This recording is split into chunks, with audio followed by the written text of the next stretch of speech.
Le parcours politique d'Issa Chiroma Bakary. De critique du régime à acteur stratégique en quête de repositionnement. Le parcours politique d'Issa Chiroma Bakary illustre à lui seul la plasticité idéologique et l'opportunisme tactique dans le paysage politique camerounais. Sa trajectoire est marquée par une opposition farouche, des alliances surprenantes et une capacité constante à se réinventer aux moments les plus critiques de la vie nationale.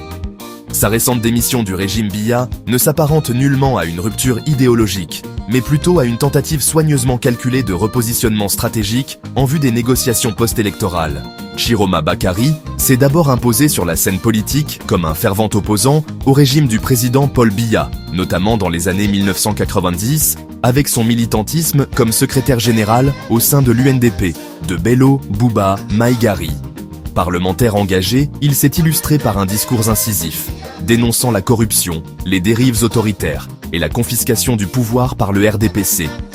Un épisode marquant de cette période fut sa tentative de former une coalition avec Ni John Frondi, leader du Social Democratic Front, SDF, à la veille des élections présidentielles d'octobre 2004. Cette alliance, perçue comme une opportunité pour fédérer une opposition fragmentée, a vite échoué, minée par des divergences d'intérêts, des ambitions personnelles et un manque de vision commune. À la surprise générale, Issa Chiroma opère ensuite un revirement spectaculaire, passant de la contestation à l'allégeance.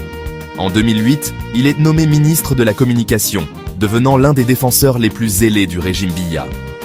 À travers ce poste, il multiplie les sorties médiatiques pour justifier les politiques gouvernementales et attaquer systématiquement les voix dissidentes. Son parti politique, le Front pour le Salut National du Cameroun, FSNC, devient un allié loyal mais marginal du RDPC. Loin de représenter une force alternative, il agit plutôt comme une courroie de transmission du pouvoir, apportant un vernis pluraliste à un système dominé par le parti au pouvoir. Pour nombre d'analystes, ce revirement n'était rien d'autre qu'un calcul de survie politique. Dans un environnement où l'opposition est soit neutralisée, soit récupérée, Chiroma choisit la voie de la cooptation pour préserver sa place dans l'appareil d'État. Très récemment, Issa Chiroma annonce sa démission du gouvernement, déclarant sa candidature aux prochaines élections présidentielles d'octobre 2025. Si certains veulent y voir un acte de rupture avec le régime, une lecture plus lucide révèle plutôt une manœuvre stratégique personnelle. Cette sortie du gouvernement vise moins à renverser l'ordre établi qu'à créer une posture d'indépendance, susceptible de lui conférer une valeur politique marchande dans l'après-élection.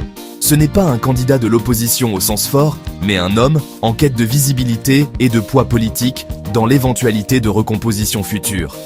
Il ne s'agit donc ni d'une mission commandée par le régime pour affaiblir l'opposition, ni d'un sursaut démocratique. C'est un coup de poker politique visant à renforcer son influence politique post-électorale. Certains analystes suggèrent que cette démission serait une manœuvre du régime Biya pour fragmenter davantage l'opposition. Mais cette lecture surestime probablement la cohérence stratégique du pouvoir. Il est plus vraisemblable qu'Issa Chiroma agit de sa propre initiative, anticipant une phase de réajustement politique post-électoral. Son parcours, de critique virulent à soutien fidèle, puis à indépendant, en quête de crédibilité, ne reflète pas un homme de conviction, mais un homme d'opportunité. Reste à savoir si ce dernier pari lui permettra de conserver un rôle d'influence dans l'avenir politique du Cameroun. Une chose est certaine, Issa Chiroma Bakary reste maître dans l'art de la survie politique par la réinvention permanente. Issa Chiroma Bakary.